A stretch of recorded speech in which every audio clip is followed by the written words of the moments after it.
오스카 디를레 방거의 이름은 그의 폭력적인 전력으로 인해 수용소들에서 잘 알려져 있었습니다. 그는 사냥꾼, 범죄자, 지휘관, 그리고 사형 집행인이었습니다. 수년 동안 그는 일반 SS조차 감히 실행하지 못했던 일을 하기 위해 창설된 부대를 이끌었으며 마을 전체를 휩쓸고 주민들과 함께 숲에 불을 지르고 조직적인 사냥 방식으로 민간인을 학살했습니다. 그의 지휘 아래 증오, 가학성, 그리고 술로 채워져 무법적으로 운영되는 여단을 구성하기 위해 일반 죄수들이 징집되었습니다. 다른 장교들이 계층 구조에 복종하는 동안 디를레 방거는 오직 자신의 파괴적인 충동에만 따랐습니다. 그는 바르샤바 게토 학살, 벨라루스에서의 대량 처형, 슬로바키아 봉기의 전면적인 진압에 참여했습니다. 하지만 제국이 붕괴하자 그의 이름도 함께 사라졌습니다. 그는 위조 신분을 사용하다 프랑스 군인들에게 체포되었지만 재판을 받기 전에 사망했습니다. 그는 구타로 인해 얼굴을 알아볼 수 없는 상태로 감방에서 죽은 채 발견되었습니다. 그를 살해한 것은 연합군 병사들이었을까요? 복수심에 불타는 죄수들이었을까요? 아니면 그가 말하는 것을 원치 않았던 다른 누군가였을까요?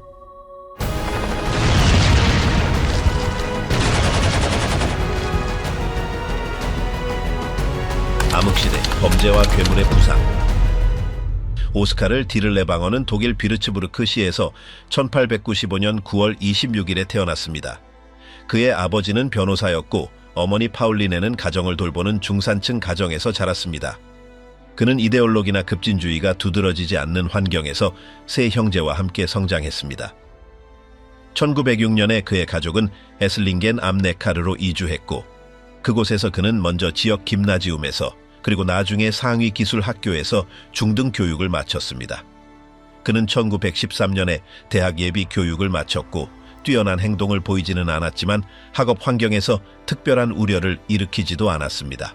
같은 해에 그는 비르템베르크 육군에 자원 입대하여 제13 왕립군단 소속의 척탄병 연대에 배정되었습니다. 몇 달 후 제1차 세계대전이 발발하자 그는 빌헬름 황태자의 지휘 아래 저군 소속으로 서부 전선에 파견되었습니다. 아르덴에서 벌어진 초기 전투에서 그는 여러 차례 부상을 입었는데 한 번은 머리에 파편이 맞아 또 한 번은 가슴에 칼에 맞아 그리고 한 번은 발에 총을 맞았습니다. 이러한 부상에도 불구하고 그는 전쟁 기간 거의 내내 현역으로 복무했습니다. 그는 두 등급의 철십자 훈장과 금색 비르템베르크 용맹 훈장 및 지속적인 전투 노출을 증명하는 다른 표창을 받았습니다. 그는 소위 계급으로 전쟁을 마쳤고 기관총 중대를 지휘했으며 누적된 부상으로 인한 공식적인 장애 비율을 인정받았습니다. 1917년부터 그는 동부 지역에서 복무하며 우크라이나와 다른 퇴각 지역 점령에 참여했습니다. 휴전 협정이 체결되었을 때 그의 부대는 루마니아 영토에 억류되어야 했지만 디를레 방어는 불복종을 결정하고 600명 이상의 병사들을 개인적으로 이끌고 독일로 돌아가 항복을 피했습니다. 이 경험은 그의 경력의 전환점이 되었습니다. 그 이후로 그는 확립된 규범에 도전하고 자신보다 높은 권위를 인정하지 않으며 심지어 평화 시에도 폭력을 유효한 방법으로 사용하는 생활 방식을 발전시켰습니다. 당시의 일부 경찰 보고서에서는 이미 그를 불안정하고 알코올 문제가 있으며 물질의 영향 아래에서 심해지는 공격적인 성향을 가진 사람으로 묘사했습니다. 전쟁이 끝난 후 다른 많은 참전 용사들처럼 그는 프라이코어프스라고 알려진 여러 중군사 조직에 가입했습니다. 그는 독일 여러 지역에서 공산주의 반란에 맞선 작전에 참여했으며 폴란드군에 맞서 상부 실레시아에서도 싸웠습니다. 동시에 그는 학업을 계속하려고 노력했는데 처음에는 만하임에 있는 상업고등학교에서 반유대주의로 인해 퇴학당했고 나중에는 프랑크푸르트 대학교에서 국가경제계획에 반대하는 논문으로 1922년에 정치학 박사 학위를 취득했습니다. 그 몇 년 동안 그는 학업과 자신이 설립하고 이끄는 데 도움을 준 비르템베르크 도로 경비대와 같은 지역적으로 조직된 무장 순찰대에 참여하는 것을 병행했습니다. 1921년에 그는 상게르하우젠시에서 공산주의 무장단체에 맞선 작전에 참여했습니다. 그곳에서 그는 반군 거점으로 향하는 장갑 열차를 이끌었지만 그의 공격은 격퇴되었고 그의 분견대는 밤중에 증원군을 받기 전까지 고립되었습니다. 초기 실패에도 불구하고 지역 선전은 나중에 그를 붉은 위험으로부터 도시를 해방시킨 사람으로 묘사했고 몇 년 후에는 그 공로로 명예 시민권까지 받게 되었습니다. 그의 인물은 명확한 제도적 승진이나 안정적인 공식적 지지 없이도 민족주의적 환경에서 회자되기 시작했습니다. 같은 해에 그는 처음으로 나치당에 입당했으며 SA 돌격대에도 입대했지만 그의 연관성은 간헐적이었습니다. 1923년 뮌헨에 실패한 쿠데타 동안 그는 슈투트가르트에서 바이에른으로 장갑차를 동원하려고 했으나 실패했습니다. 그 실패 이후 그는 일시적으로 당을 떠나 민간 부문의 활동을 집중했습니다. 그는 섬유산업과 은행에서 일했으며 나중에는 에르푸르트에 있는 유대인 가족 소유의 공장 이사로 일했는데 이로 인해 그는 다시 적극적인 정치 활동에서 멀어졌습니다. 그럼에도 불구하고 그는 당과 관련된 모임과 연락을 유지했으며 SA에 기부금을 냈는데 일부 경우에는 회사 자금 횡령을 통해 얻은 것으로 추정되는 자금으로 기부했습니다. 1930년대 그의 법적 문제는 쌓여갔습니다. 그는 불법 무기 소지 및 횡령죄로 여러 차례 체포되었습니다. 1934년에 그는 미성년자와의 성관계로 2년 징역형을 선고받았고 이로 인해 모든 공직에서 해고되고 박사 학위를 박탈당하며 당에서 제명되었습니다. 석방된 지 얼마 지나지 않아 그는 다시 체포되었는데 이번에는 제국 총리관저 부근에서 소란을 일으켜 자신에 대한 혐의를 취소해달라고 요구했기 때문이었습니다. 이러한 상황에서 그는 벨츠하임에 있는 구금시설로 보내졌지만 이것이 사법적 조치였는지 아니면 공식적인 절차 없는 행정적 처벌의 형태였는지는 명확하지 않았습니다. 그 당시에는 그의 경력이 끝난 것처럼 보였지만 핵심 인물인 고틀로프 베르거가 개입했습니다. 두 사람은 제1차 세계대전 이후로 서로를 알고 있었고 함께 싸웠던 세월을 바탕으로 신뢰관계를 유지했습니다. 베르거는 SS 친위대 내에서 승진했으며 힘러의 신뢰를 받는 사람 중 한 명으로 조직 내부 프로세스에 직접적인 영향을 미쳤습니다. 그의 개인적인 노력 덕분에 디를레방거는 석방되어 SS의 일반 예비군에 재편입되었지만 즉각적인 현역 임무는 없었습니다. 그를 대중의 시선에서 멀어지게 하고 새로운 속죄의 기회를 찾기 위해 내전이 발발하고 있던 스페인으로 그를 보내기로 결정되었습니다. 그곳에서 그는 처음에 스페인 외인 부대에 합류했고 이후 베르거의 중재로 독일 콘도르 군단으로 전속되었습니다. 그 기간 동안 그는 여러 차례 부상을 입었고 프랑코군을 지원하는 몇몇 작전에서 두각을 나타냈습니다. 1937년과 1939년 사이에 그는 시가전, 저항 거점 진압, 점령 작전에서 경험을 쌓았습니다. 분쟁이 끝나자 베르거는 다시 개입하여 스페인에서의 그의 성과가 그의 완전한 정치적 재화를 위한 농어로 고려되어야 한다고 요청했습니다. 그의 요청은 성공적이었습니다. 그는 프랑크푸르트 대학에서 박사 학위를 돌려받았고 나치당의 재가입이 허용되었으며 그의 형사 기록은 행정적으로 재평가되었습니다. 1939년 7월 디를레방거는 힘러에게 직접 편지를 써서 무장 친위대 와픈 SSE에 공식적으로 입대할 것을 요청했습니다. 처음에는 그의 사법적 배경의 무게 때문에 그의 요청은 거부되었습니다. 그러나 얼마 후 대안이 제시되었습니다. 그는 일반 부대에는 받아들여지지 않지만 산악 지형에서의 기술로 선발된 죄수들로 특별 부대를 조직할 수 있을 것이었습니다. 그리하여 유죄 판결을 받은 밀렵군들로 구성된 부대 프로젝트가 탄생했습니다. 이들은 숲에서 움직이는 데 익숙한 사람들이므로 시골 지역의 대반란 작전에 유용할 것이라는 생각으로 정당화되었습니다. 이론상으로는 특정 목적을 가진 주변적인 제안이었던 것이 군사규율의 일반적인 규칙에 따르지 않는 무장 집단을 건설하는 첫걸음이 되었습니다. 디를레방거의 지휘관 선정은 전문적인 평가의 결과가 아니라 베르거와의 친분과 힘러가 극도의 잔인함을 요구하는 임무에 시스템 바깥의 인적 자원을 활용하려는 의지에 의해 뒷받침된 정치적 결정이었습니다. 그때부터 그의 이름은 탄압기관의 가장 어두운 부문뿐만 아니라 법적 흔적을 남기지 않고 특정 임무를 맡기려는 이들의 사무실에서도 돌기 시작했습니다. 디를레방거는 문제가 많고 평판이 나쁘며 정과가 있는 재향군인에서 SS 지도부의 직접적인 지원을 받는 무장 집단의 지휘관으로 변모했습니다. 그 지점까지 그의 경로는 공로나 제도적 성과에 따른 것이 아니라 폭력의 축적, 개인적인 충성, 그리고 다른 사람들은 버려졌을 때 그가 정치적으로 살아남을 수 있게 한 예외적인 상황들 때문이었습니다. 전쟁은 그에게 잔인함이 유용할 수 있는 환경을 제공했고 그의 전과는 더 이상 짐이 아니라 신분증이었습니다. 그의 부대의 배치는 아직 공식적으로 시작되지 않았지만 틀은 마련되었습니다.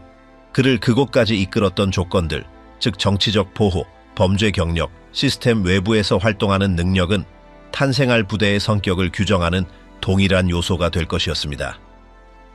디를레 방거는 우연한 정책의 결과가 아니라 제한 없는 집행자가 필요하다는 정권의 요구에 의해 형성된 인물이었습니다. 그의 과거는 장애물이 되기는커녕 그의 승진을 정당화하는 것이었습니다. 디를레 방어의 언터처블 테러 여단의 탄생. 전쟁이 이미 모든 확립된 규범을 뒤엎었을 때 전통적인 군사 패턴을 따르지 않는 새로운 시도들이 나타나기 시작했습니다. 그중 하나는 전문적 또는 이념적 기준에 따르기보다는 정권 자체가 불필요하다고 여겼던 개인들로 구성된 그룹의 형성입니다.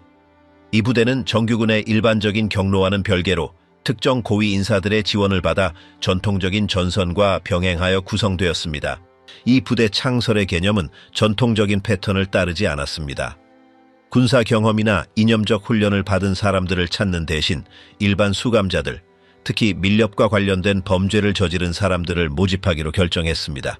힘러는 이 결정을 불법 사냥꾼들이 숲에 숨어있는 먹잇감과 유사하다고 여겨지는 파르티잔과 싸우는데 유용한 기술을 가지고 있다는 생각으로 정당화했습니다. 그러한 관점은 범죄자들을 속죄의 약속 아래 병사로 전환시켜 군사기구 내에서 일반적인 규범이 유보되는 공간을 만들 수 있도록 했습니다.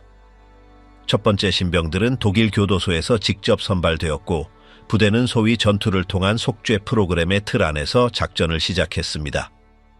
이러한 계획은 범죄자들이 군사 임무를 수행함으로써 두 번째 기회를 얻을 수 있게 했지만 실제로는 다른 어떤 무장 조직에도 속할 수 없는 사람들을 활용하기 위한 도구로 기능했습니다.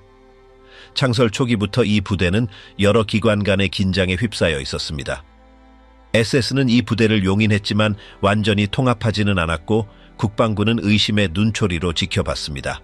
첫 번째 임무는 슬로바키아와 폴란드의 루블린 지역에서 수행되었습니다. 공식적으로는 저항단체에 대한 작전이었지만 실제는 달랐습니다.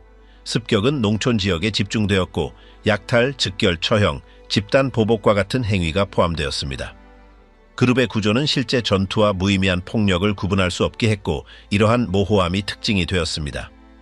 곧 이 부대는 테러에 기반한 명성을 굳혔고 이는 다른 지휘관들이 이러한 행위가 군의 전반적인 이미지에 미칠 영향에 대해 우려를 표명하도록 만들었습니다.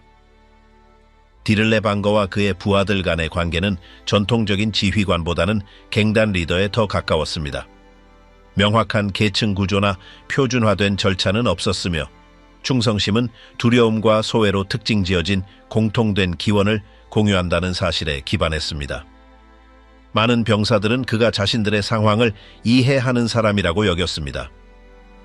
그 자신도 여러 차례 투옥되었고 시스템에서 배제되었기 때문입니다. 이러한 유대는 처벌받지 않는다는 것과 끊임없는 폭력을 기반으로 한 내부 결속력을 만들었습니다. 부대에 대한 고발이 증가하면서 군사기구의 여러 부문 간의 긴장이 심화되었습니다. 국방군에서는 그들의 방식이 전반적인 규율을 위태롭게 하고 작전에 부정적인 영향을 미친다는 주장을 하며 부대의 해체를 요구하는 수많은 보고서가 제출되었습니다. SS 내부에서도 일부 부문은 그들의 깃발 아래 저질러진 범죄에 대해 불쾌감을 표했습니다. 그러나 그들의 활동을 제한하려는 모든 시도는 힘러와 베르거가 디를레 방거에게 계속 제공하는 지지에 의해 무산되었습니다. 그들은 디를레 방거의 그룹이 다른 이들이 수행하기를 거부하는 임무에 필요하다고 확신했기 때문입니다. 동부 전역이 진행됨에 따라 부대는 더 많은 자원을 받고 확장되기 시작했습니다. 새로운 수감자들이 편입되었는데 밀렵꾼뿐만 아니라 폭력 범죄로 유죄 판결을 받은 자들, 재범자들, 그리고 교정 시스템에서 회복 불능으로 간주된 사람들까지 포함되었습니다. 이러한 모집 프로필의 확대는 가용 인력을 늘려야 할 필요성 때문이기도 했지만 그룹의 본질, 즉 군사적 훈련보다는 무제한의 폭력을 행사할 절대적인 의지가 필요한 병력을 반영하는 것이기도 했습니다. 이와 병행하여 다른 기관들에서는 이 단체의 성장을 저지하려는 시도가 강화되었습니다. 군 검찰, 점령 지역의 민간 행정부, 그리고 일부 지역 사령부는 그들의 존재가 해결책보다 더 많은 문제를 야기한다며 해체를 요구했습니다. 베를린의 답변은 항상 회피적이었고 일부 경우에는 부대가 정규 조직으로 통합되는 과정에 있다는 관료주의적인 주장으로 부대를 보호했지만 이는 결코 완전히 실현되지 않았습니다. 루블린에서의 작전은 전환점이 되었습니다. 그곳에서 학살, 약탈, 체계적인 학대에 대한 보고서가 더욱 강력하게 유포되기 시작했고 비판은 더 이상 은밀하지 않았습니다. 디를레방거가 지휘에서 물러나야 하는지 공개적으로 논의되었고 심지어 징계 조치로 그의 처형까지 제한되었습니다. 그러나 베르거는 다시 개입하여 이 모든 것이 반파르티잔 전투의 논리를 이해하지 못하는 세력에 의해 추진되는 비방 캠페인의 일부라고 확언했습니다. 이러한 방어는 디를레방거의 입지를 더욱 확고히 했고 그는 감독이나 제한 없이 행동을 실행하는 데 필요한 건드릴 수 없는 인물로 여겨지게 되었습니다. 수많은 고발에도 불구하고 부대는 활동을 유지했을 뿐만 아니라 공식적으로 인정받고 등급이 상향되었습니다. 불법 밀렵군 집단으로 시작했던 것이 제3제국의 전투 시스템 내에서 공식적인 지위를 가진 여단으로 변모했습니다. 이러한 정당화는 그들의 방법에 어떤 변화도 가져오지 않았지만 더 많은 무기, 차량, 인력에 대한 접근을 가능하게 했습니다. 그들이 만들어낸 파괴의 기계는 이제 완전한 승인 아래 작동했으며 그들의 행동은 전반적인 점령 전략의 일부가 되었습니다. 이러한 제도화 과정의 마지막 장은 법적 또는 도덕적 제한 없이 작전할 수 있는 병력이 필요한 새로운 공세의 일환으로 부대가 다시 동부로 배치되었을 때 일어났습니다. 정권은 그들에게 방법론을 정당화할 필요 없이 극단적인 작전을 수행하기 위한 이상적인 도구를 발견했고 디를레방거는 승리가 전략적 측면이 아니라 흔적도 없이 전멸시키는 능력으로 측정되는 새로운 유형의 전쟁의 상징이 되었습니다. 인간사냥, 전술, 불처벌 및 두려움. 처음부터 그 부대에 들어가기 위한 선발 과정은 점점 더 유연해지는 일련의 조건들로 특징지어졌습니다.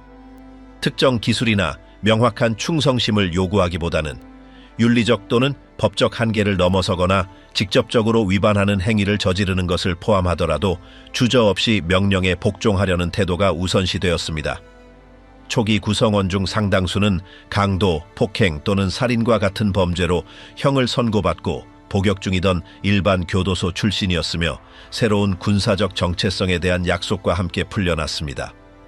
가석방과 완전한 복종 사이의 암묵적인 교환 속에서 도덕이나 규칙이 필요 없이 오직 폭력이 주요 언어인 환경에서만 기능하는 구조가 형성되었습니다. 이 집단은 전투와 집단 처벌 사이의 경계가 의도적으로 모호한 지역에서 활동하기 시작했습니다. 재래식 전투에서 정규군과 맞서기보다는 그들의 임무는 마을을 황폐화시키고 대규모 보복을 실행하며 정권의 적이라고 간주되는 주민들 사이에 공포를 심는 것이었습니다. 이러한 역학관계는 신속하게 부대의 특징으로 자리 잡았고 그 구성원들은 쉽게 적응했습니다.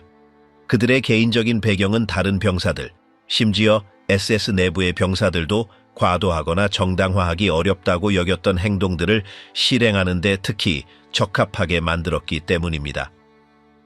작전상의 면책은 그들에게 절대적인 행동의 여유를 주었으며 그 어떤 과잉도 정권이 조장했던 총력전의 논리 속에서 해소되었습니다.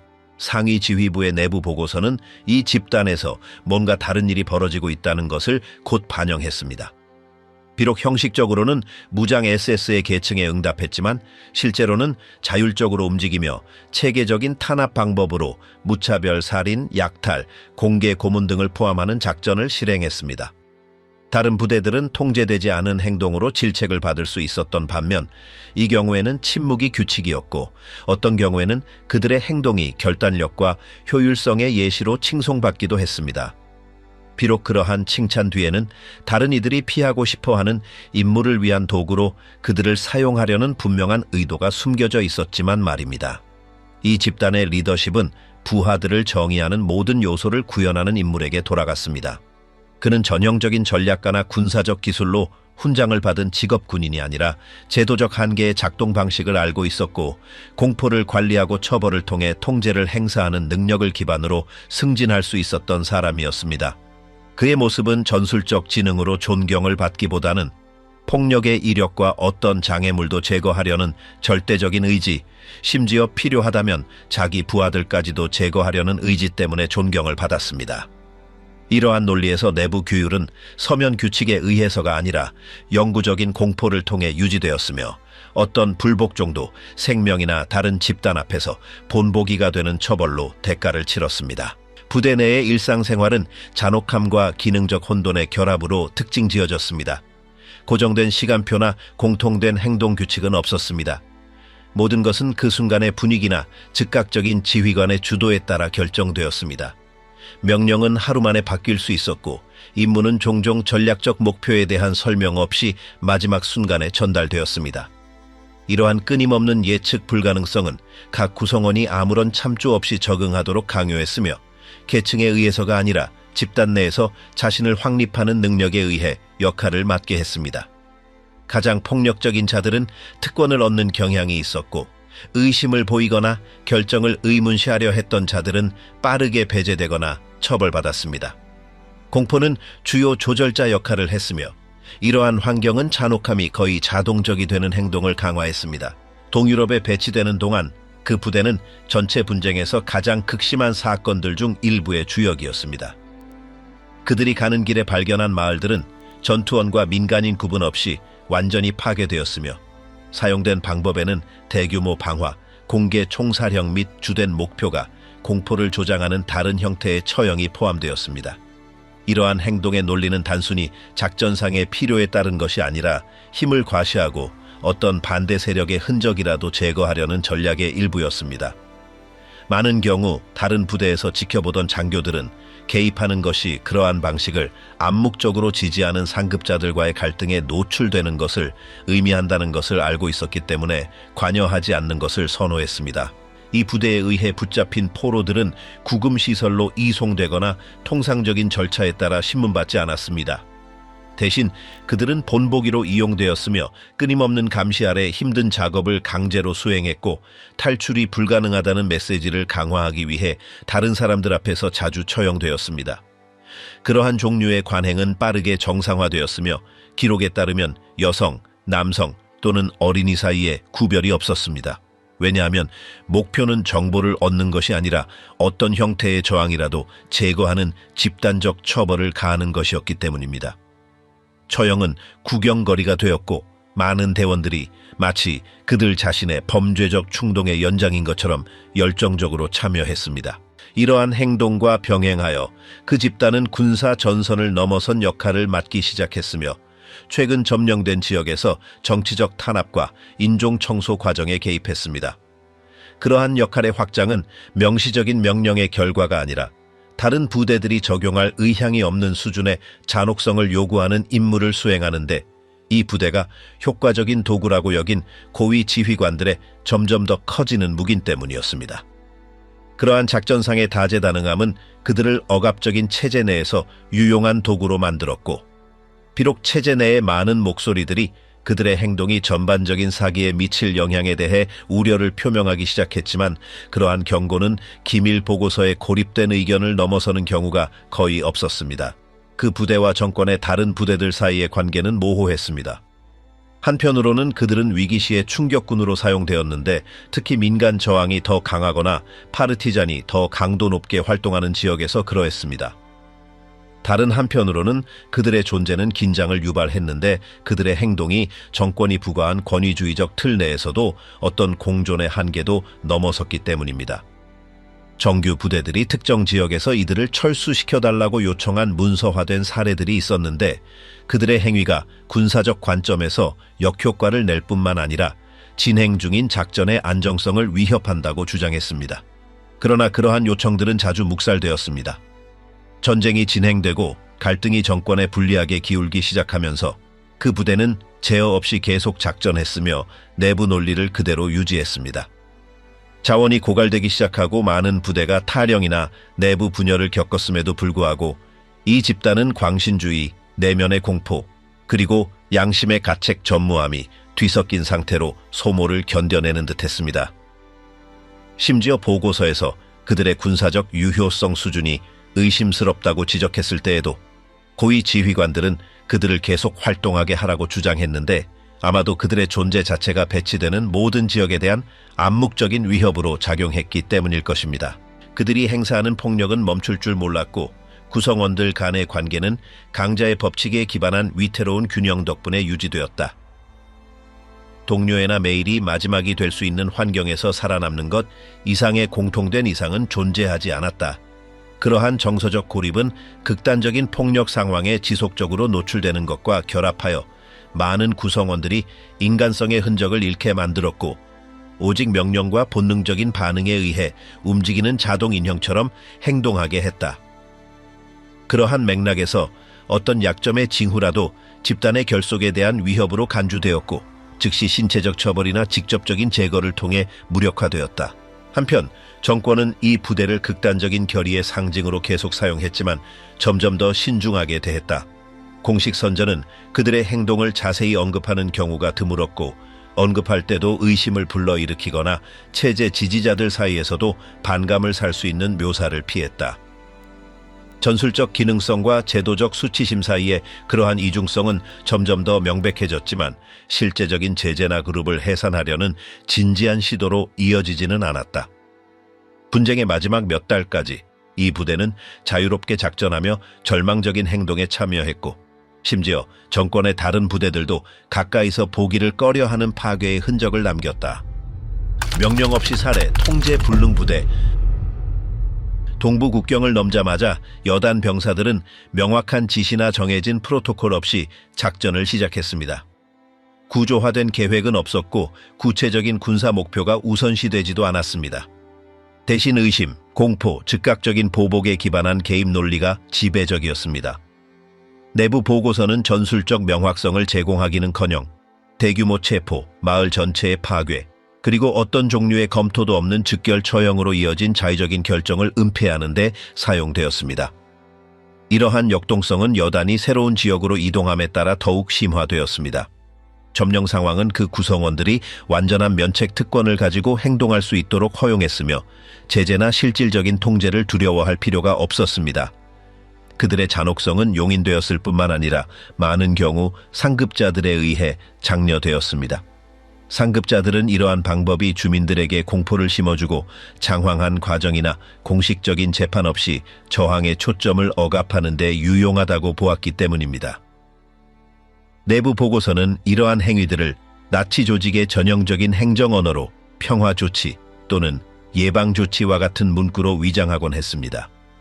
그러나 실제로는 처형, 무차별적인 급습, 약탈, 그리고 마을 전체의 파괴였으며, 이 모든 것은 효과적인 반대 없이, 그리고 많은 경우 다른 정규 부대들의 협력이나 공범적 침묵 속에서 이루어졌습니다. 적의 영토를 통과하면서 디를레방어 부대원들은 적과의 협력 의심이 있는 전체 인구를 대상으로 집단 처벌을 가하는 등 점점 더 체계적인 폭력 루틴을 채택했습니다. 증거나 조사는 필요하지 않았습니다. 단 한 번의 고발만으로 남성, 여성, 어린이를 포함한 무차별적인 학살을 명령하기에 충분했습니다. 이러한 관행은 상급 지휘부로부터 거의 전적인 독립성을 가지고 행동하는 이 집단의 특징적인 특성으로 굳어졌습니다.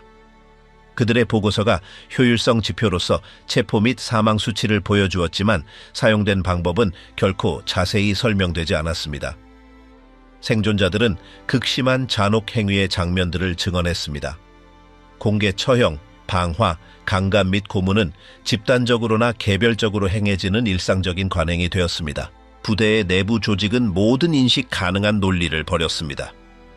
더 이상 기능적인 지휘부도 명확한 목표도 없었으며, 역동성을 결정하는 유일한 것은 더 큰 잔혹성을 강요하기 위한 끊임없는 경쟁이었습니다. 공식적인 규율의 완전한 부재는 과잉이 일상이 되고, 결정이 충동이나 복수로 이루어지는 문화로 대체되었습니다. 이러한 맥락에서 디를레방어는 무제한적인 혼란을 강화하며 가장 잔혹하게 행동하는 사람들을 지지했습니다. 정화 임무로 알려진 작전은 즉결 처형을 포함한 급습, 폭력적인 신문, 약탈, 강제 이주, 그리고 전략적인 이유에서가 아니라 집단 처벌로서 마을 전체의 완전한 전멸로 구성되었습니다. 그들의 명성은 높아졌고 반군 세력이 강한 지역에 배정되었습니다. 그곳에서 그들은 극단적인 전술을 적용했습니다. 즉, 인간 방패, 경고 없는 지뢰, 길잡이로 사용된 민간인, 그리고 유죄 여부를 확인하지 않는 대규모 총살형이었습니다. 다른 부대의 보고서에는 혼돈, 기강회의, 그리고 무절제한 폭력이 묘사되었습니다. 그럼에도 불구하고 상급 지휘관들은 전통적인 방법이 실패하는 곳에서는 그들이 필요하다고 확신하여 그들을 계속 활동하게 했습니다. 이러한 인식은 그들에게 완전한 자유를 가지고 작전할 수 있는 백지 위임장을 주었고, 그들은 자신들의 행동에 대해 설명하거나 정당화할 필요가 없었습니다. 군사행동과 대량 범죄 사이의 경계는 사라졌습니다. 전투원과 민간인을 구분하지 않았습니다. 보고서는 모든 사망자를 적의 사상자인 것처럼 합산했습니다. 수치는 실제 분석이나 독립적인 검증 없이 효율성의 증거로 사용되었습니다. 이러한 제도적 논리는 남용에 기반한 모델을 공고히 했으며, 파괴는 작전 결과로 정당화되었고 과잉 행동은 간접적으로 승인되었습니다. 여단이 지나간 자리 뒤에는 불에 탄 주택, 집단 매장된 시신, 버려진 마을, 오염된 우물, 죽은 동물 등 명백한 흔적들이 남아 있었습니다. 증언들은 거의 변함없이 일치했으며 이는 공유되고 체계적인 패턴을 보여주었습니다. 부대를 이탈하려는 시도는 죽음으로 처벌받았습니다. 공포와 공모는 응집력을 유지하는 기둥이었습니다. 아무도 자신도 연루되지 않고는 고발할 수 없었습니다. 물류는 초보적이었습니다. 약탈이 공식적인 보급을 대신했습니다. 이것은 생존 수단으로서의 폭력을 심화시켰고 부대의 나머지 군대와 조정 없이 행동할 수 있는 작전적 독립성을 부여했습니다. 그들의 자율성은 다른 부대들과 마찰을 일으켰고 그들은 그들의 과도한 행동을 비난하며 그들과 협력하기를 거부했으며 특히 더 큰 작전의 위험을 초래할 때 더욱 그랬습니다. 시간이 지나면서 그들은 군사기구 내에서 별개의 존재가 되었습니다. 그들은 독자적으로 결정했고 과도한 행동은 이미 그들의 일상적인 작동 방식의 일부였습니다. 그들의 명성은 다른 정권 기관들 사이에서도 거부감을 불러일으켰습니다. 그 명성 자체가 그들을 제재로부터 보호했고 그들이 제한 없이 행동할 수 있게 해주었으며 그들의 효율성을 잃지 않기 위해 끊임없는 잔혹성을 유지해야 할 필요성을 부과했습니다. 각 행동은 이전 행동을 능가해야 했습니다. 이러한 나선형 속에서 파괴는 작동 방식의 형태로 제도화되었습니다. 그들은 자신들의 힘을 재확인하기 위해서만 전략적 가치가 없는 마을들을 공격했습니다. 그리하여 그들은 통제 불능에 법과 한계가 없는 어떠한 전투 규범이나 인간성으로부터도 멀리 떨어진 오직 자신들의 내부 코드에만 반응하는 논리를 가진 세력으로 확고히 자리 잡았습니다. 동방해제 전략으로서의 테러. 동시에 디를레 방거가 이끄는 부대가 점령지에서 입지를 굳히는 동안 그들에게 맡겨진 임무는 어떤 재래식 군사 논리에서도 벗어났습니다. 이 임무들은 전선에서 전략적 이점을 얻는 데 목적을 둔 것이 아니라 저항 세력 근절이라는 명분 아래 전체 공동체를 대상으로 징벌 작전을 수행하는 것이었기 때문입니다. 이는 명령이 체계적인 절멸과 무분별한 학대 사이에서 모호해지는 상황을 야기했으며 도덕적 또는 법적 한계가 무자비함 앞에서 사라지는 분위기를 조성했습니다. 그리하여 여단 자체의 구조가 이러한 통제 불능을 부추겼는데 사령관이 상급 기관에 명확하게 응답하지 않고 자신만의 기준을 적용할 수 있는 상당한 자율성을 가지고 행동했기 때문입니다. 이는 잔혹함이 용인될 뿐만 아니라 기대되기까지 하는 분위기를 조장했으며 이러한 환경에서 병사들은 절제를 보이기는커녕 누가 더 무자비할 수 있는지 경쟁하며 테러가 도구이자 목적 그 자체인 순환을 키웠습니다. 벨라루스에서 부대의 배치는 더 이상 구체적인 전술 작전에 따른 것이 아니라 민간인의 존재가 기본적으로 위협으로 간주되는 영토 제거 논리에 따랐습니다. 무장한 주민과 비무장 주민 간의 구분이 없었기 때문에 실제 보고서가 아닌 적에 대한 광범위한 지원 추정에 의해 정당화되는 무차별적인 개입이 자유롭게 이루어졌습니다. 명령은 근거를 필요로 하지 않았습니다. 단순한 의심만으로 즉각적인 처벌이 촉발되었고 이는 종종 추정되는 파르티잔과의 시각적 접촉이 있기 전에도 실행되었습니다. 농촌 지역에 걸쳐 확대된 작전은 여단의 가장 어두운 지점 중 하나를 기록했습니다. 이는 파르티잔 협력 혐의로 마을 전체를 완전히 파괴하는 것을 유일한 목표로 하는 일련의 체계적인 침략이었기 때문입니다. 이 급습에서는 전투원, 농민, 노인 또는 어린이 간의 구분이 없었으며 그 지역에 사는 모든 사람은 그곳에 있다는 이유만으로 용의자로 간주되었습니다. 패턴은 명확했습니다. 갑작스러운 도착, 완전한 포위, 가가호호 수색, 재산 약탈, 그리고 집단 처형 또는 전반적인 방화였습니다. 그리고 종종 특히 잔인한 방법이 사용되었는데 모든 주민을 교회나 헛간에 모아놓고 그들 안에 불을 지르는 동안 여단원들은 작전 효율성을 보여주는 것처럼 그 행위를 지켜보거나 심지어 축하하기도 했습니다. 이러한 전면적 절멸의 논리는 상급 지휘부의 정확한 명령보다는 부대 내의 내부 문화에 더 가까웠습니다. 심지어 독일군 내부의 일부 장교들조차 그러한 잔혹한 배치의 유용성에 의문을 제기했습니다. 베를린에 도착하는 여단의 활동에 대한 보고는 상반되었습니다. 고위사령부의 일부 부문은 짧은 시간 안에 영토를 정화하는 능력을 높이 평가했지만 다른 이들은 사용된 방법이 역효과를 낳아 더 많은 증오를 불러일으키고 지역 저항을 키운다고 경고했기 때문입니다. 하지만 디를레 방어는 그의 스타일에서 반항적인 지역을 다루는 데 유용한 도구를 본 강력한 인물들의 보호를 받았고 이는 그가 실제적인 제약 없이 계속 활동할 수 있도록 했습니다. 여러 마을에서 며칠 만에 1000명 이상의 희생자가 발생한 학살에 대한 구체적인 세부 사항이 알려졌을 때조차도 의미 있는 징계 조치는 취해지지 않았고 이는 여단 내에서 그들이 어떤 통제보다 우위에 있다는 느낌을 강화시켰으며 이는 그들의 행동 강도를 더욱 증가시켰습니다. 특히 그들의 행동을 막거나 독립적인 보고서를 제출할 수 있는 다른 무장단체의 존재가 없는 상황에서 더욱 그러했습니다. 집단의 내부 구조 또한 그러한 면책 환경에 따라 진화했습니다.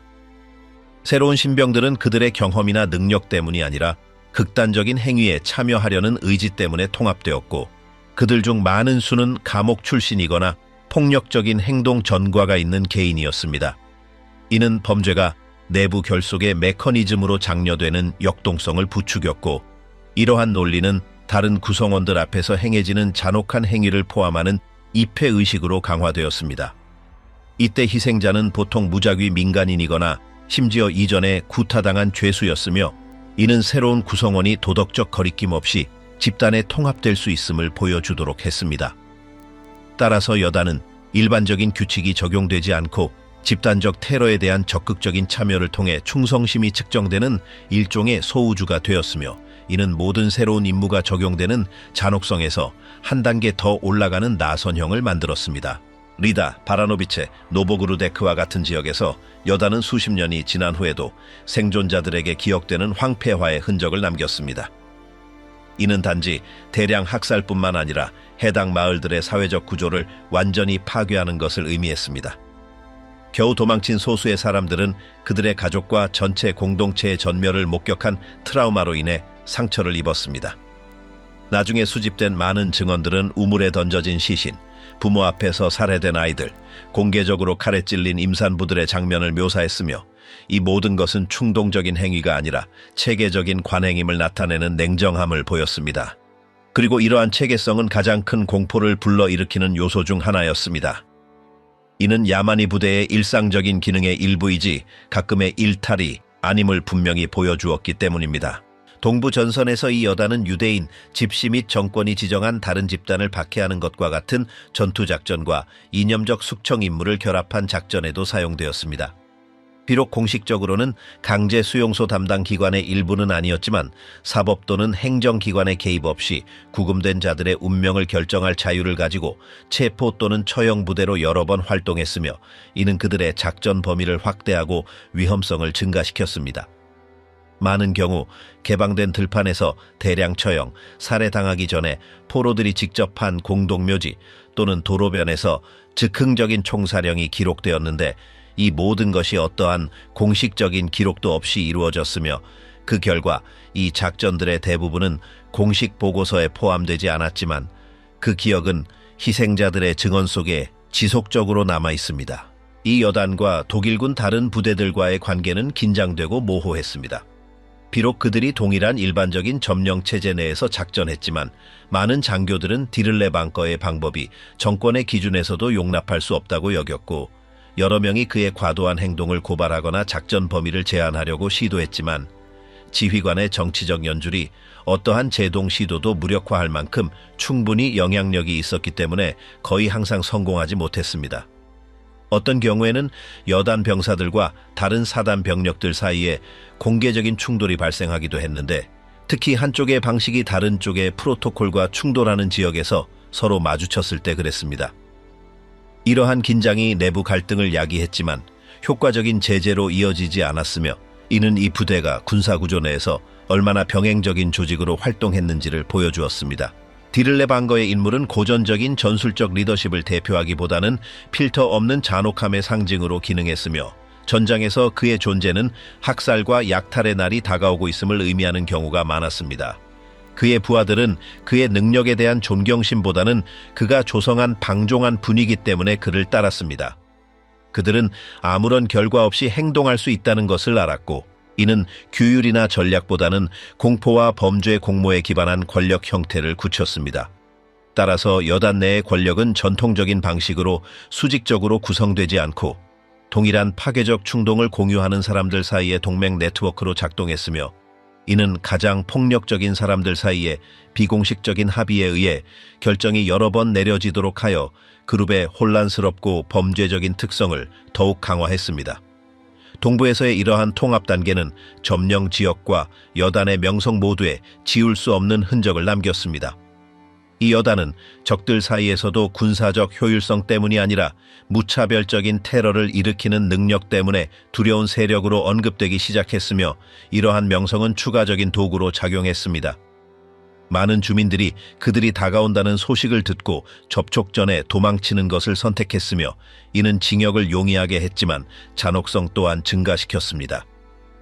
즉각적인 희생자를 찾지 못하는 좌절감은 종종 길에서 발견되는 모든 인간의 흔적, 가축부터 길 잃은 노인에 이르기까지 적대적이라고 지정된 영토에 존재한다는 단순한 이유만으로 모든 것이 표적이 되어 보복으로 이어졌습니다. 그 단계의 끝 무렵, 여단은 전투부대로서의 역할을 멈추고 통제불능의 파괴기계로 변모했으며, 그 작전 논리는 더 이상 전략적 목표에 응답하지 않고 스스로를 먹이로 삼는 폭력의 관성에 따라 움직였다. 그리고 그것을 더 구조화된 작전 형태로 되돌리려는 어떤 시도도 소용이 없었는데, 이는 도덕적 타락이 너무 깊어 가장 경험 많은 장교들조차 최소한의 규율을 확립할 수 없었기 때문이다. 이는 고립된 현상이 아니라 오랜 시간 동안 잔혹함을 주된 행동 도구로 장려해온 직접적인 결과임을 확인시켜 주었다. 그리고 그러한 현실은 그 부대의 성격을 영원히 각인시켰고, 그 순간부터 그 부대는 군사적 업적이 아니라 가장 무방비 상태의 사람들에게 가한 무한한 잔혹함으로 기억될 것이다. 최후의 영토들, 최종 망상. 전쟁의 마지막 단계에서 제3제국의 군대에 혼란이 퍼지기 시작했을 때 디를레 방거 여단은 통제력 상실이 심화되고 명확한 방향 없이 폭력이 확대되는 새로운 전장으로 파견되었습니다. 소련의 징역 앞에 동부 전선이 무너지면서 많은 독일군 부대는 상징적인 방어가 여전히 시도되던 지역으로 후퇴하고 있었습니다. 이러한 맥락에서 오스카 디를레 방거가 이끄는 부대는 독일의 지배에 반대하는 민족 봉기가 발생하던 바로 그 시점에 슬로바키아 영토로 배치되었고, 이는 극단적인 방법으로 알려진 병력의 즉각적인 배치를 활성화시켰습니다. 정권은 비용이나 외부의 인식에 관계없이 모범적인 처벌을 통해 통제권을 되찾기 위해 비전통적인 군대에 의존했습니다. 여단이 슬로바키아에 진입하면서 체계적이고 잔혹한 탄압의 물결이 일어났습니다. 비록 이러한 방법들이 다른 지역에서도 이미 적용되었지만 이 경우에는 강도가 더 심해졌습니다. 반군 지도자들을 추격하는 것뿐만 아니라 광범위한 민간인 탄압 조치, 사전 통보 없는 수색, 공개 총살, 주택 철거, 그리고 회복 불가능한 사회적 폐허의 흔적이 시행되었습니다. 공식적인 정당화는 반란을 근절하는 것이었지만 실제로는 어떤 의심의 징후라도 즉각적인 보복을 촉발하기에 충분했으며, 종종 계층적 조정이나 인지 가능한 전략적 계획 없이 이루어졌습니다. 이 시기에 여단 내 작전 결정은 거의 전적으로 중간 지휘관들의 개별적인 판단에 의존하게 되었습니다. 많은 행동은 물류적 또는 전술적 지원 없이 오직 처벌을 가하거나 공포를 심으려는 필요에 의해 추진되었습니다. 이러한 필터 없는 자율성은 희생자 수를 크게 증가시켰고 내부의 무정부 상태를 심화시켰습니다. 이러한 자율적인 기능이 확고해지면서 성적 학대, 체계적인 고문, 자의적인 실종에 대한 보고도 증가했지만 참모부에서는 이러한 악순환을 막으려는 진정한 의지가 없었습니다. 부대의 내부 구성은 정돈되기는커녕 더욱 불규칙해졌습니다.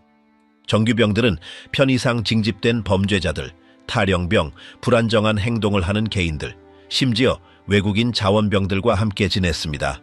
모든 이들은 직접적인 공격성을 장려하고 어떤 신중함의 징후도 처벌하는 리더십 아래에서 활동했습니다. 내부 조직은 미묘함이나 억제를 허용하지 않는 공격적인 문화 중심으로 돌아갔고 제한 없이 폭력을 확대하려는 사람들이 두드러졌습니다. 이러한 논리는 내부적으로도 적용되어 약점을 보이거나 의문을 제기하는 것으로 의심되는 구성원들에게 처벌을 가함으로써 그들 자신의 파괴적인 역동성에 의해 폐쇄되고 자멸하는 시스템을 강화했습니다. 그동안 베를린에서는 공식 성명이 학살을 성공적인 공세로 위장했습니다. 확보된 영토와 무력화된 적들에 대해 이야기했지만 실제로는 오랫동안 은폐할 수 없는 전쟁 범죄들이 쌓여가고 있었습니다. 슬로바키아에서 오는 정보는 정규군 내 일부 부문에서도 우려를 불러일으켰고 그들은 여단을 지원군이 아니라 추가적인 작전 불안정의 원천으로 여기기 시작했습니다. 지역을 통한 이동은 소규모 저항 단체들과의 반복적인 충돌을 수반했지만 많은 경우 농촌 인구가 혼란스러운 침입 사이에 갇히는 파편화된 상황이었습니다. 보복은 즉각적으로 그리고 중재 없이 적용되었고 소문이나 고발만으로도 마을 전체를 파괴하는 것을 정당화하기에 충분했습니다. 이러한 작전 논리는 여단을 어떠한 인지 가능한 군사적 기준에서도 멀어지게 했고 규율과 전통적인 지휘 체계에서 벗어나 기능하는 조직으로 만들었습니다. 동맹 정보 보고서와 나중에 수집된 증언들은 그 기간을 가장 잔인했던 시기 중 하나로 명확하게 묘사합니다. 이웃들이 보는 앞에서 자행된 처형, 공공장소에서 이루어진 고문, 끊임없는 약탈, 그리고 완전한 내부 통제 상실이 기록되었습니다. 최고 사령부의 명령은 도착했을 때 재해석되거나 직접적으로 무시되었습니다.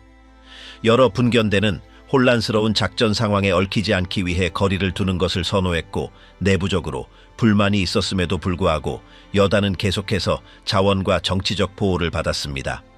이 시기에 디를레방거의 위상은 최고조에 달했습니다. 그는 더 이상 특수부대 지휘관으로만 여겨지지 않고 도덕적 붕괴에 살아있는 상징으로 여겨졌습니다. 그의 명성은 군대 외부에서도 그를 앞섰고 두려움과 거부감을 불러일으켰음에도 불구하고 그는 중앙 권력의 인물들과의 개인적인 유대 덕분에 계속 작전을 수행했습니다. 그는 수많은 학살에 책임이 있다고 여겨졌지만 계속해서 승인과 지원을 받았으며 이는 그가 행동했던 구조적인 면죄부를 강화했습니다. 슬로바키아의 상황이 나치 당국에게조차 감당하기 어려워지기 시작하자 여단은 북쪽의 폴란드 영토로 이동되어 민간 저항이 여전히 활발한 지역에 투입될 의도였습니다. 이 이동은 여단의 진압 능력을 활용하고 그 존재로 인한 내부 긴장을 줄이려는 목적을 모두 가지고 있었습니다. 그러나 위치 변경이 방법의 변화를 의미하지는 않았습니다. 그 집단은 폴란드에서 동일한 관행을 반복했으며 이제는 더욱 혼란스러운 환경에 맞춰 적용되었습니다. 폴란드 도착은 보급로와 지휘체계의 전반적인 붕괴와 일치했습니다. 지시사항은 모호했고 늦게 도착하거나 아예 전달되지 않았으며 이는 오직 테러 적용만이 변하지 않는 즉흥적인 의사결정에 유리하게 작용했습니다. 여단에 대한 단순한 언급만으로도 공포를 불러일으켰고 많은 공동체는 직접적인 접촉 전에 대피하는 것을 선택했지만 이는 버려진 마을에서 인간의 흔적이 발견되면 처벌을 피할 수 없게 했습니다. 내부적으로는 악화가 분명했습니다. 육체적 정신적 피로가 구성원들 사이에 퍼졌고 탈영이 증가했으며 응집력이 감소했지만 내부 통제 메커니즘은 이러한 균열이 눈에 띄지 않게 막았습니다. 불충성 의심만으로도 본보기적인 처벌이 촉발되었고 편집증은 부대 내 생활의 영구적인 구성 요소가 되었습니다. 지휘체계는 겉으로만 유지되었고 가장 중요한 결정은 생존과 공포를 통한 지배 유지의 필요성에 의해 안내되는 소규모 그룹을 통해 이루어졌습니다. 명백한 붕괴에도 불구하고 이 집단은 활동을 줄이거나 행동을 바꾸지 않았습니다. 약탈, 총살, 주택 파괴, 민간인 박해 행위는 전쟁의 마지막 날까지 계속되었습니다. 슬로바키아와 폴란드에서의 그 마지막 단계는 무장단체가 갈등의 끝에 적응하기는커녕 존재의 유일한 방식으로 폭력을 심화하는 것을 선택했음을 보여주었습니다. 전쟁이 끝나갈 무렵 여단은 더 이상 군사부대가 아니라 그 존재만으로 통제되지 않는 파괴를 의미하는 이동식 학살 기구였습니다. 내부 붕괴, 도피 파멸, 편집증 사이에서 전선이 후퇴하고 제3제국의 구조가 무너지면서 당국은 가장 문제가 되는 요소들을 그들의 존재가 이미지나 내부 질서에 즉각적인 위험이 되지 않을 만한 부문에 배치하려고 했습니다. 그 과정에서 디를레방어 여단은 명확한 전술적 이유 때문이 아니라 더 이상 전통적인 틀에 맞지 않지만 무자비한 진압 임무에는 여전히 유용하다고 여겨지는 병력을 계속 운용하기 위해 슬로바키아 영토로 파견되었습니다. 그들의 존재는 주민들뿐만 아니라 일부 군 간부들 사이에서도 경각심을 불러 일으켰는데 그들은 일반적인 지휘 계통이나 확립된 규범에 따르지 않는 부대의 변덕스러운 행동에 대해 경고했습니다. 한편 디를레방어는 명목상의 형식과 개인적인 권위를 결합한 역할을 행사했습니다. 이론적으로는 무장친위대 시스템에 종속되어 있었지만 그의 실제 권력은 그 구조에 의존하는 것이 아니라 거의 완전한 독립성을 가지고 작전할 수 있도록 허용한 특정 정치 권력 부문과의 관계에서 비롯되었습니다. 슬로바키아 상황에서 그는 조직적 공백을 이용하여 어떤 명령을 따르고 어떤 명령을 무시할지 자신이 결정하는 체계를 확립했습니다. 이러한 상황은 그의 부하들에 의해 악용되었고 그들은 상급자의 승인이나 공식적인 정당화 없이 의심스러운 마을들에 대한 습격을 강화했습니다. 많은 마을에서 공포가 모든 형태의 정상적인 삶을 대체했으며 비공식적인 고발이나 단순한 의심만으로도 공개 처형, 방화, 약탈을 유발하기에 충분했습니다. 지역관리들이 보낸 보고서에는 전쟁의 틀 안에서도 설명하기 어려운 사건들이 기록되어 있었습니다. 재판 없는 민간인 처형, 완전한 주택 파괴, 대규모 강간 및 강제 이주, 마을들은 군사 전략 때문이 아니라 위협적인 제스처로 황폐화되었습니다. 이러한 행동은 비정규군을 약화시키기는커녕 저항 세력에 대한 지지를 증폭시켰고 심지어 이전 협력자들 사이에서도 거부감을 불러일으켰습니다. 여단의 이미지는 독성이 되었고 그들의 존재 자체는 그 지역의 모든 종류의 민간 또는 군사 당국에게 위험으로 간주되었습니다. 일부 독일 장교들은 그들과 협력하는 것이 불가능하다는 직접적인 보고서를 발행하기 시작했습니다. 정규 부대와 디를레방어 그룹 간의 차이는 더욱 깊어졌습니다.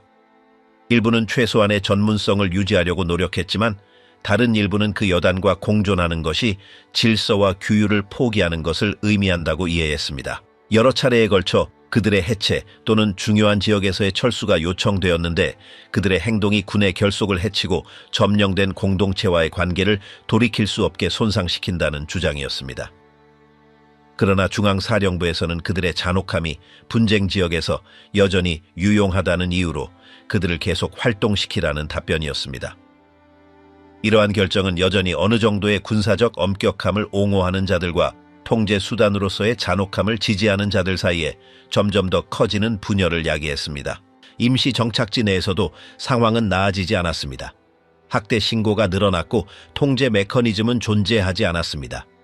디를레방어의 리더십은 그의 인물에 대한 복종이 유일하게 유효한 규칙인 환경을 조장했습니다. 어떤 새로운 구성원이라도 폭력 행위를 통해 자신의 소속을 증명해야 했습니다.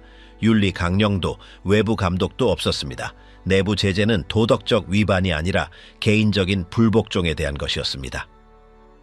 그 그룹은 사령관의 인물에 대한 충성심만이 중요한 폐쇄적인 구조로 기능했습니다. 심지어 SS 내부에서도 그의 이름은 명확한 해결책 없는 문제로 간주되기 시작했습니다. 소련의 징역과 동부 전선의 전반적인 붕괴로 인해 딜레방어가 군 조직에서 차지했던 위치는 침식되기 시작했습니다. 비록 여전히 효과적인 탄압의 예시로 제시되었지만 그의 부대는 점점 더 고립되었습니다. 끊임없는 손실, 인적 자원의 고갈, 대원들의 심리적 악화, 그리고 합동작전 통합의 불가능성은 그를 돌아올 수 없는 임무를 위한 비상도구로 전락시켰습니다. 구체적인 목표를 가진 기동작전의 일부가 되기보다는 마치 그들의 기능이 한계까지 저항하거나 과정에서 사라지는 것인 양 계획 없는 전선으로 파견되었습니다. 다음 이동은 그들을 독일 내륙 지역으로 이끌었는데 그곳에서 정권은 어떤 식으로든 연합군의 징역을 막으려 했습니다. 이 마지막 재배치는 그룹의 붕괴를 가속화했습니다. 보급은 전무했고 통신은 불안정했으며 내부 분열이 드러나기 시작했습니다. 손실은 대체 불가능했고 대원들 간의 갈등은 악화되었으며 결속을 유지하려는 시도는 끊임없는 위협으로 축소되었습니다. 딜레 방어는 붕괴의 현실을 부정하며 여전히 어떤 전략적 기능이라도 있는 것처럼 부대를 재활성화하려고 했습니다. 그는 이미 황폐해지거나 군사적 관련성이 없는 길을 따라 움직이며 명확한 방향이나 목표 없이 부하들을 끌고 다녔습니다. 그의 보복에 대한 두려움이 내부 봉기를 계속 막았음에도 불구하고 그의 행동은 더욱 예측 불가능해졌습니다. 그 마지막 구간에서 여단은 목적 없는 방랑 집단처럼 행동했습니다. 그들은 외딴 시골 지역을 이동하며 피난처, 보급품을 찾거나 단순히 다른 부대와의 접촉을 피했습니다. 그들은 더 이상 군사 조직이 아니라 도주 상태에서 작전을 수행하는 무장 잔존물에 불과했습니다. 습격은 어떤 논리적 패턴도 따르지 않았으며 식량, 음료 또는 상징적인 복수를 얻는 데만 사용되었습니다. 작은 공동체의 주민들은 방향도 작전 리더십도 없는 사람들에 의해 실행된 논리 없는 공격의 희생자가 되었습니다. 행동은 더 이상 분쟁과 관련이 없었으며 가해자들의 심리적, 도덕적 해체와 관련이 있었습니다. 마침내 연합군이 유럽 중앙을 포위하면서 여단은 활동적인 구조물로서 존재하지 않게 되었습니다. 많은 대원들은 저항 없이 무작위로 체포되었고 민간인들 사이에 숨거나 다른 신분을 가장하려고 했습니다. 일부는 주민들에 의해 넘겨졌고 다른 일부는 생존자들에 의해 확인되었습니다. 최종 전투도 조직적인 전투도 없었습니다. 일어난 일은 점진적인 해체였고 각 개인은 가능한 한 도망치려 했습니다. 한때 충격적인 힘으로 제시되었던 것은 총체적 실패, 폭력의 비합리적인 사용, 그리고 그들의 부상을 허용한 정치적 논리의 붕괴를 상징하는 것으로 변모했습니다. 딜레 방어는 아직 살아있었지만 더 이상 가능한 운명이 없었습니다. 감방의 침묵, 딜레 방어의 재판 없는 죽음. 전쟁의 마지막 순간 혼란이 동부 전선을 휩쓸고 제3제국의 지휘관들이 폐허와 침묵 속에 사라지기 시작할 때 오스카 디를레방거, 이미 무제한의 잔혹함의 대명사가 된 인물은 자신의 그림자 속으로 사라져가고 있었습니다. 소련군이 끊임없이 징역하고 베를린이 동서에서 포위된 도시가 되어감에 따라 한때 극단적인 임무에 유용했던 대대는 무질서한 잔해 더미로 전락했고 그곳에서 각자는 수단과 방법을 가리지 않고 개인적인 구원을 찾았습니다. 일부 고위 장교들이 새로운 신분으로 도망치거나 수도원에 숨으려 하는 동안 디를레방거는 몰락한 독일 마을들을 오가며 자신의 이름에 숨어 지냈고 심지어는 그의 제복을 공유하는 사람들조차 그를 두려워했지만 아무도 더 이상 그의 안전을 보장해 줄 수는 없었습니다. 1945년 5월 독일이 항복하고 연합군에 의해 강제 수용소가 개방되었을 때 디를레방거는 린다우 근처 알트도르프 지역에서 프랑스군에 의해 발견되었습니다. 그는 가명을 사용하고 빌린 제복을 입었으며 후퇴 중에 포로로 잡힌 많은 병사들 중 한 명으로 위장했습니다. 그의 체포는 정교한 작전이나 중앙정보부의 노력의 결과가 아니라 그의 불규칙한 행동과 그와 감방을 공유하는 사람들 사이에서 그가 불러일으키는 두려움을 눈치챈 일부 프랑스 병사들의 우연한 의심의 결과였습니다. 체포된 후 그는 알트하우젠 교도소로 이송되었는데 이곳은 포로들이 보다 조직적인 수용소로 이송되기 전에 임시로 머무는 곳으로 큰 보안 조치가 없는 작은 시설이었습니다. 그곳에서 그의 진짜 신분은 그의 얼굴뿐만 아니라 그와 관련된 이야기들로 인해 그를 알아본 다른 독일인 포로들에 의해 확인되었습니다. 디를레방거가 수감되었다는 소문은 간수들과 포로들 사이에 빠르게 퍼졌고 머지않아 긴장감을 고조시켰습니다. 6월 2일 그의 시신이 잔인하게 구타당한 명확한 흔적과 함께 숨진 채 발견되었습니다. 공식 문서는 그가 수감자들 간의 싸움으로 사망했다고 밝혔지만 교도소 환경에서는 감시 소호를 틈타 폴란드 저항군 또는 프랑스 병사들에 의해 의도적으로 살해되었다고 공공연히 추정되었습니다. 아무도 그를 요구하지 않았고 아무도 공식적인 설명을 요구하지 않았으며 당국은 어떠한 심층 조사도 시작하지 않았습니다. 그의 시신은 묘비나 신분증 없이 공동묘지에 묻혔고 수년 동안 그의 유해의 행방은 불확실성에 휩싸여 있었습니다. 시간이 지나면서 어떤 이들은 그의 무덤을 찾았다고 주장했고 어떤 이들은 결코 발견되지 않았다고 말했으며 심지어는 그가 다른 신분으로 탈출하는 데 성공했다고 주장하는 사람들도 있었지만 모든 가용한 문서는 그가 알트하우젠에서 사망했음을 명확히 지적하고 있습니다. 디를레방거의 육체적인 소멸은 그의 부대가 상징했던 것의 무게를 없애지 못했다. 뒤이은 몇 년 동안 뉘른베르크 재판과 다른 후속 조사가 진행되는 동안 그의 이름은 나치 정권이 적용한 가장 극단적인 방법들의 상징으로 여러 증언에서 언급되었다. 그러나 그의 이른 죽음으로 인해 그는 결코 재판을 받거나 신문을 받을 수 없었으며 이로 인해 일부 책임은 다른 중간 지휘관들 사이에서 희석되거나 단순히 정확하게 기록되지 않았다.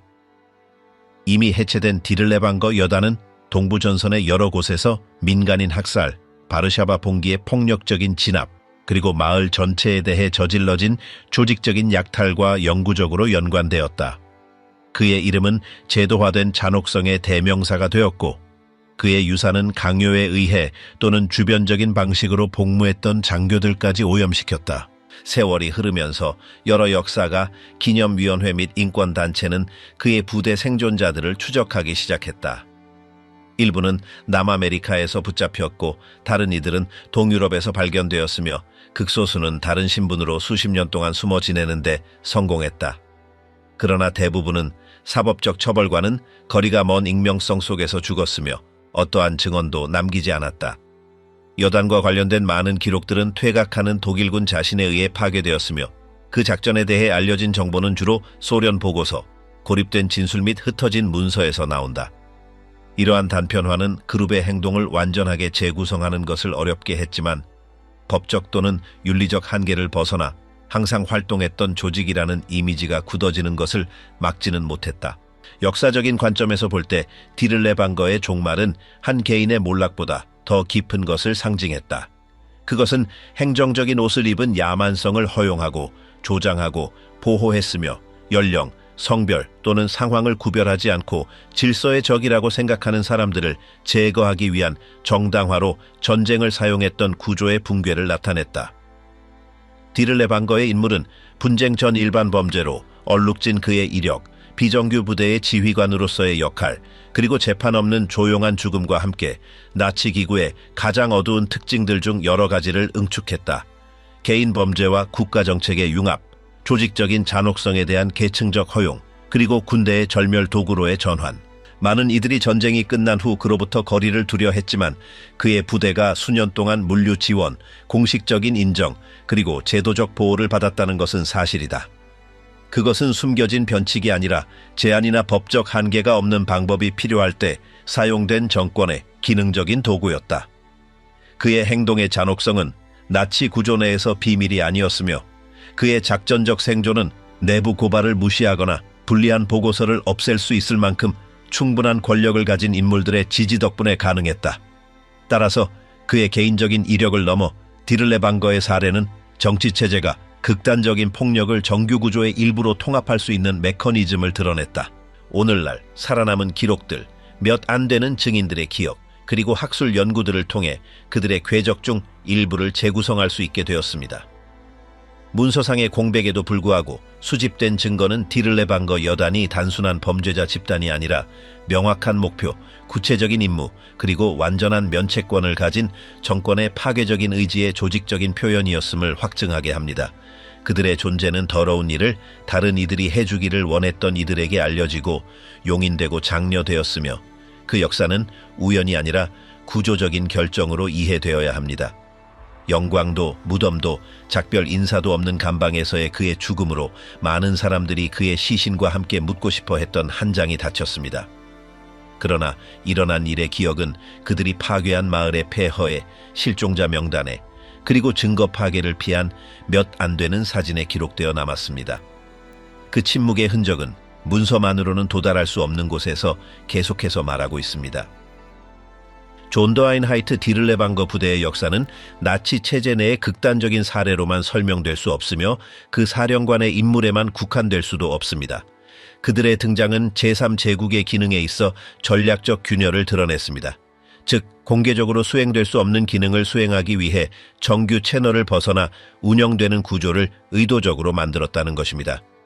가장 충격적인 것은 그들이 한 일이 아니라 국가기구가 그들의 효율성을 필요로 하여 비록 그들의 방법을 조용히 비난했을지라도 그들을 용인하고 보호하며 이용했다는 사실입니다. 이 여단은 상징적인 실험으로 탄생한 것이 아니라 점점 더 적은 규칙과 더 많은 결과를 요구하는 전쟁에 대한 기능적 대응으로 생겨났습니다. 그들의 확장은 우연이 아니었습니다. 행정적 결정, 의도적인 묵인, 그리고 한계 없이 행동할 준비가 된 집단이 필요하다는 편의성에 의해 허용되고 양육되었습니다. 고립된 일탈과는 거리가 멀게 이 부대는 조직적인 테러를 통해 동유럽의 영토적, 민족적, 정치적 질서를 재구성하려는 더 큰 프로젝트 내에서 유용한 톱니바퀴 역할을 했습니다. 시간이 지남에 따라 전선이 무너지고 당국이 통제력을 잃으면서 이 여단은 심지어 자신들의 동맹국에게도 불안정한 존재가 되었습니다.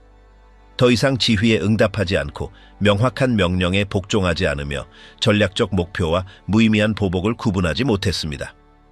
마지막 단계에서는 방랑하고 해체된 형태로 지시보다는 관성에 따라 행동했지만 파괴적인 능력은 그대로 유지했습니다. 그들의 경력은 영광 없이, 조직적인 저항 없이, 군사적 유산 없이 끝났습니다. 그러나 그들의 기억은 그들이 파괴한 마을들, 흩어진 증언들, 그리고 여전히 불완전한 기록들 사이에서 발견되는 잔해 속에 새겨져 있습니다. 이 부대가 무엇을 의미했는지 이해하려면 공포를 넘어 그것을 가능하게 한 메커니즘을 정면으로 직시해야 합니다. 즉, 구조적인 면책, 정당화된 폭력, 그리고 윤리적 포기의 결합 말입니다. 그 공간에서 진정한 위협이 형성되었습니다. 개별적인 과잉이 아니라 용납할 수 없는 것의 정상화에서 말입니다. 왜냐하면 어떤 시스템이 괴물을 필요로 할 때 최악은 그것을 만드는 것이 아니라 인정하지 않고 그것을 이용하는 것이기 때문입니다.